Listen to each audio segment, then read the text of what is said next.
Hey guys, welcome back to my channel. It's your girl Naturally Camellia, and in today's video I'll be showing you how I achieved this top knot bun on my natural hair using kinky caniculon braiding hair.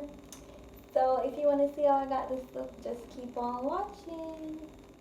So here's what you need for this style: gel, a hairbrush, kinky braiding hair, some hair ties, and a few bobby pins. So I'm starting off on dirty hair. My hair was, however, previously saturated with water prior to coming on camera. So you're just going to want to make sure that you're doing that. I'm just going to brush my hair up into a sleek high ponytail and secure it with a few ponytail holders. Then I'm going to make a bun on the top of my head. You'll see that in the video, but the rest of the video is basically self-explanatory, and this is where I'll be leaving you this week, guys. Be sure to like, comment, share, and subscribe. Also, I have a video on how I get my hair into a sleek low ponytail, which will be linked in the cards right here. So until next week, guys, bye.